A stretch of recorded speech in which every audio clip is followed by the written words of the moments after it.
The hijack of Indian Airlines flight IC814 is in the news thanks to a controversial Netflix series. Now, there's no doubt whatsoever that Pakistan's deep state was involved in the hijacking. And this is the most crucial fact that this docu-series tries to gloss over. But the series has also raised several questions about the handling of the actual hijacking itself, including the fact that there was an attempt to use Indian Army tanks to try and stop the aircraft from taking off at Amritsar. From Amritsar, we know that the plane flew to Lahore, Dubai, before finally landing in Kandahar, where a week later we saw a humiliating capitulation. The aircraft and passengers were released in exchange for 3 dreaded terrorists. Now, all of this could have been avoided had the aircraft been stopped at Amritsar airport itself. In fact, Prime Minister Vajpayee's private secretary Ajay Bisaria notes that the PM had just one question: why didn't the pilot ground the plane at Amritsar? And today I have with me Brigadier Kuldeep Singh to talk about the night of December 24th, 1999, when the plane landed in Amritsar. And also in the studio with me is my colleague Aditya Rajkol, who's reported on the hijacking and has been following the story very closely.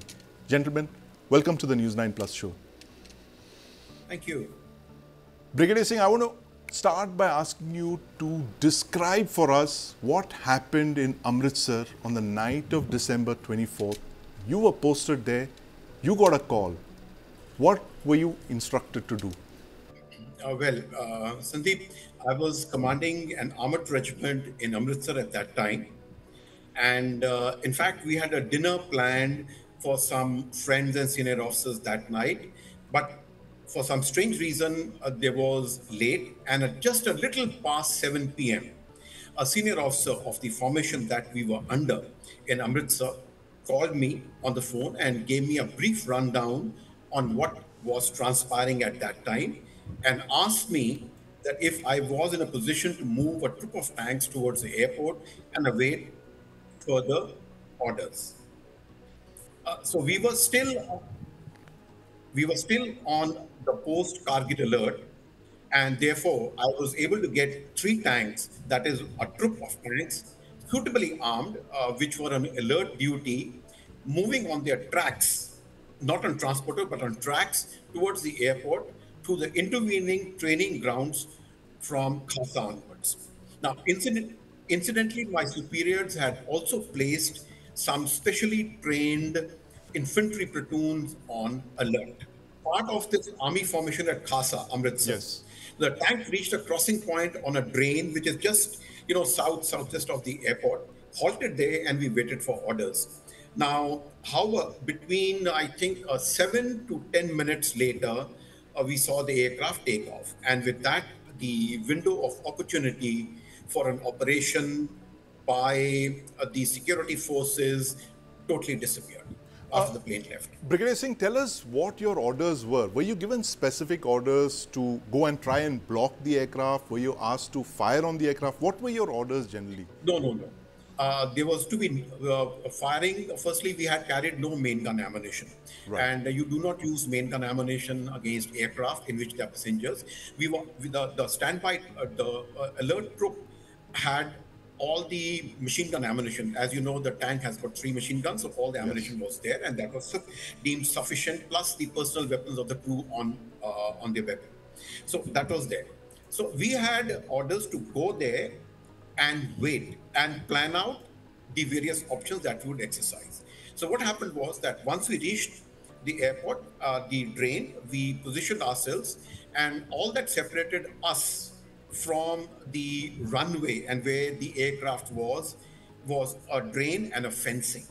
Now, if we had received the appropriate orders to go ahead, the tanks could have easily gone through this fencing and then rolled over to the runway on which IC814 aircraft was standing.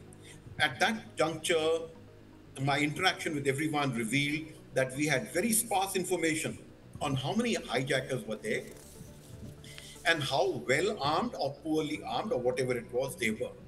So had the powers that we decided to utilize the tanks that we had brought up, we collectively had war-gamed with my superiors two options.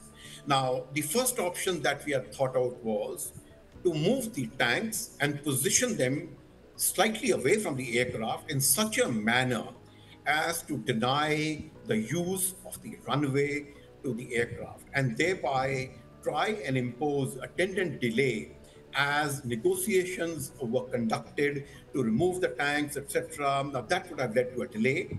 Now, the fact is that when fully shut down, a tank with no humans inside, it's totally, locked down, shows up as a very alarming and intimidated platform. Right. And with small arms fire being ineffective on a tank by anyone from inside the hijackers, Yes. and no one to talk to on the tank, the hijackers would perhaps have been forced to communicate with the authorities through the captain of the aircraft. So that was the first option. The second option was that move two tanks to block the runway and use one to damage the front landing gear. Now, had we done that, that would have put paid to the aircraft and it would never have moved. Even the repairs would have taken at least half a day or maybe a day. Right. However, this move, going and ramming the aircraft, this was the option to use one tank to ram or hit the front landing gear, had the potential to panic the hijackers into injuring and killing some of the passengers. Right. And as I had mentioned before, at that juncture, we had absolutely no, knowledge or information or intelligence how well the hijackers were armed and that they weren't very well armed.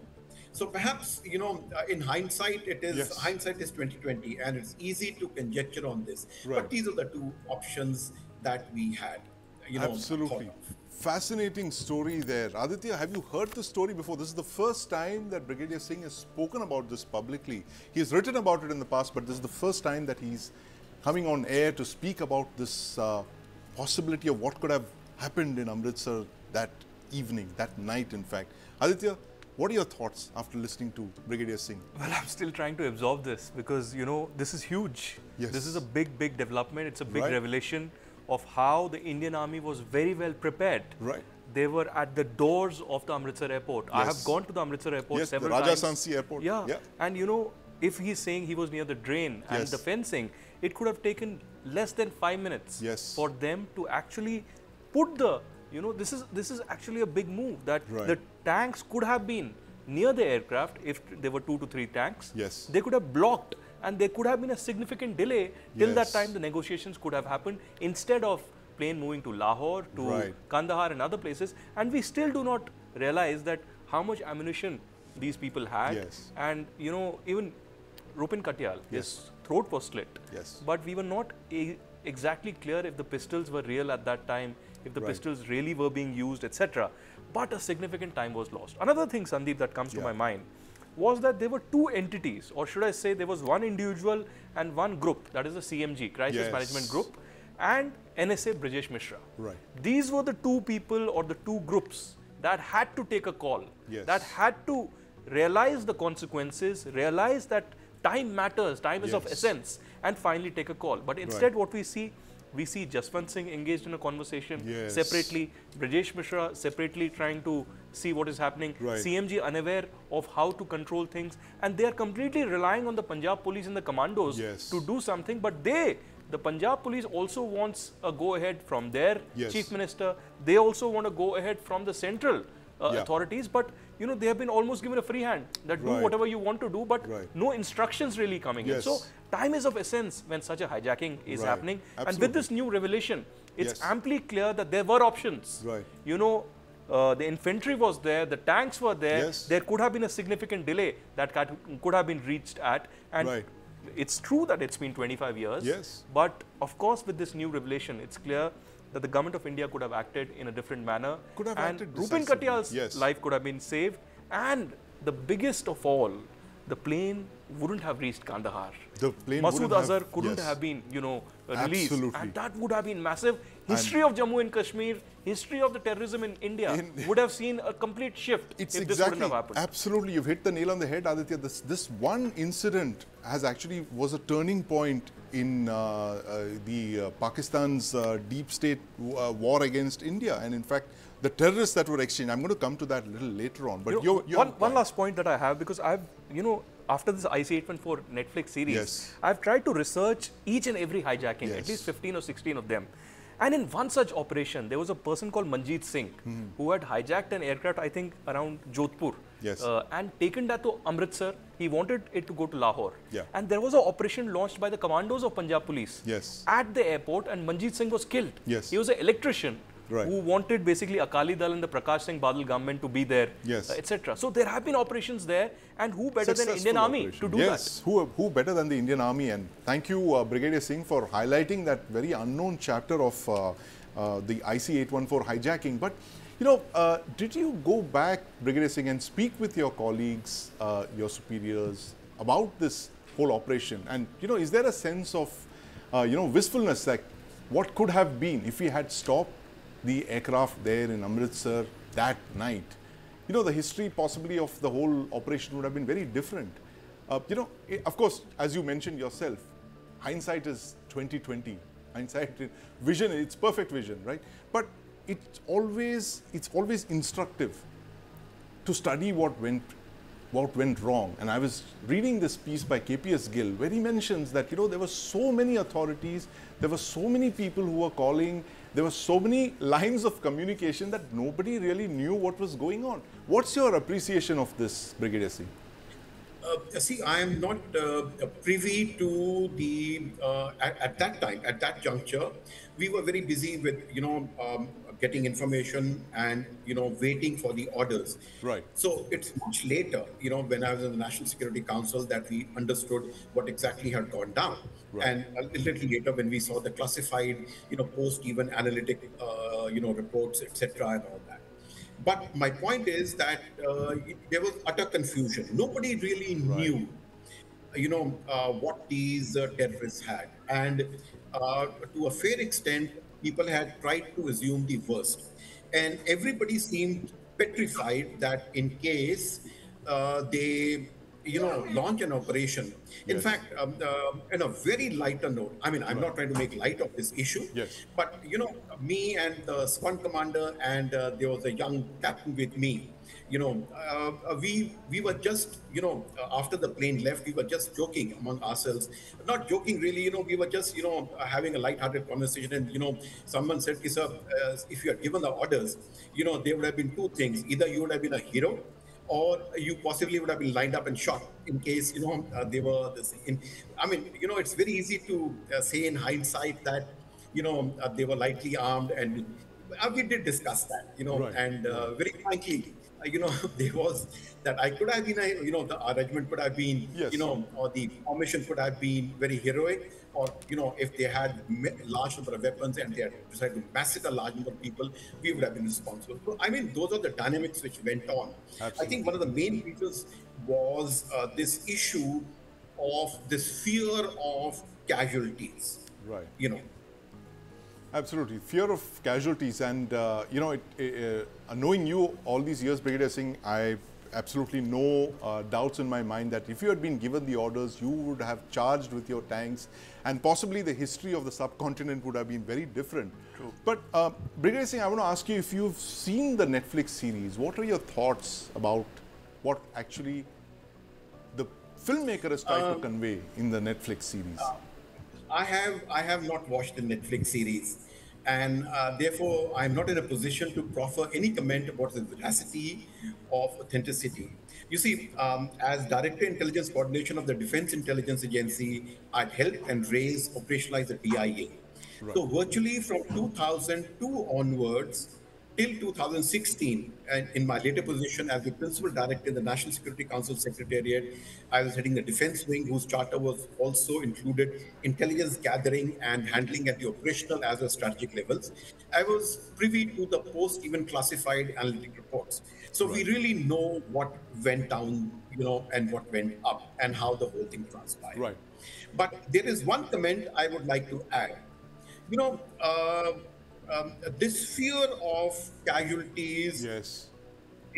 is what really has led to all this.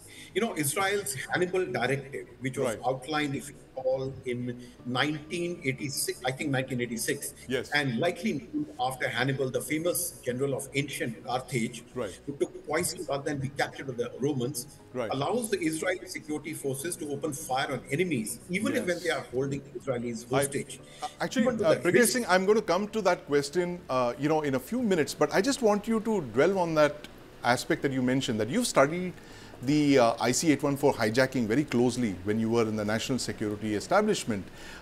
What your mind really went wrong? We're talking about the real hijacking now, not the Netflix series. But when you studied that, as a military professional, as an military intelligence professional as well, what actually went wrong to your mind? Was it this multiple chain of command, multiple cross wires, nobody in charge? You know, the kind that we saw in 2611. Tell us, as a military intelligence professional, what actually went wrong here? See, a fair amount of that is still classified, and I would not like to talk about those issues.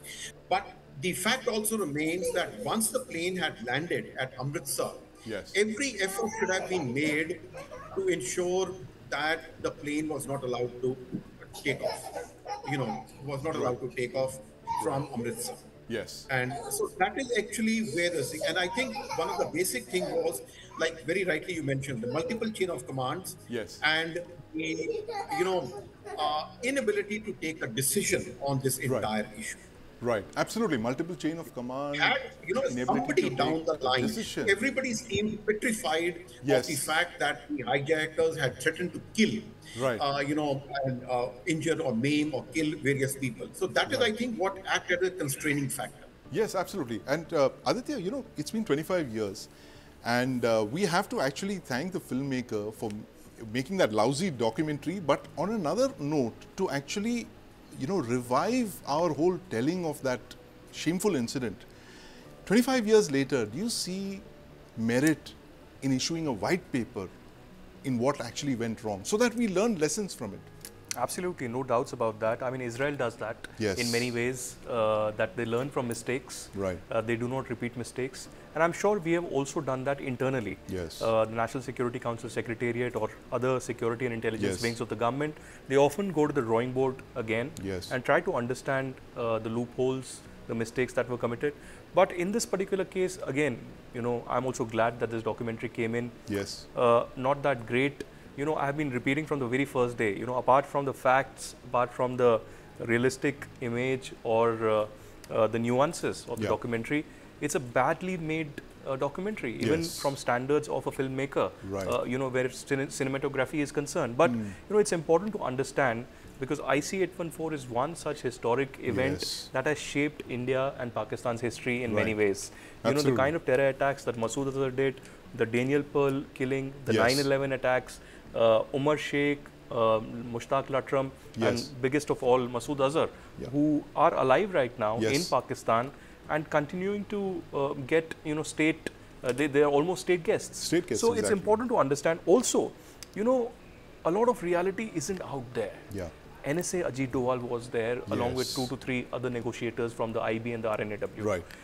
A lot transpired there. Look at the filmmaker making mockery of it, Yes, having of a course. comedian character there. Right. Described that NSA Ajit Doval has a very serious personality. Yes, He has a lot of depth. Right. And he was engaged in a serious conversation, so much so Yes. that he was in touch with the RNAW chief and the IB chief here, Right. trying to persuade them that we need to do something, we need to Yes. act fast, Right. because lives of Indian passengers are at stake here. Absolutely. So even, NSA Doval has shared with me a lot of things that Yes. transpired during this, which I cannot say here. Right. But it's important to understand that at the very top level, Yes. at the very top of the national security apparatus of Yes. India, there was a crisis at that time. Right, there was and a that crisis. is a leadership crisis Yes. of not taking a call. A leadership crisis indeed. And this point that you mentioned, Aditya, about Israel. Now, I'm going to ask Brigadier Singh this thing of, we're looking at one of the world's largest hostage sieges. It's been on for a year in Israel. Israel's citizens have been kidnapped by Hamas over a year ago. And Israel also has this point that you mentioned, Brigadier Singh, the Hannibal Directive, where Israeli forces will fire upon the terrorists even if they've got hostages, because they don't want a humiliating surrender, capitulation, possibly of the kind that we saw in Kandahar in IC-814. Is there merit in something like this for India to put a doctrine like this in place? You know, given the fact that IC-814 saw the release of what Aditya just said, 3 of the most dreaded terrorists, who, as you also mentioned, the fact that they went on to carry out such horrific terror attacks, including the attack on Parliament, they've planned the Pulwama attacks as well. Is there merit for India to consider something similar that you mentioned, like the Hannibal Directive of the IDF? The original Hannibal Directive had not, envisaged opening fire, including on the hostages. Right. But over a period of time, it has become a situation where if there are hostages with the abductors or the hijackers, then if they are imperiled by the fire, then so be it. Right. That's what is brought down. Now, the broader aim of Yes. the Hannibal Directive or things like that is to negate efforts by hijackers or Yes. abductors to hold a country, the entire country, to ransom. Yes. You know, one of the main reasons the government of the day was forced to release those terrorists in exchange for the passengers was the absolutely colossal amount of public pressure brought down by the relatives of the passengers on the hijacked IC-814.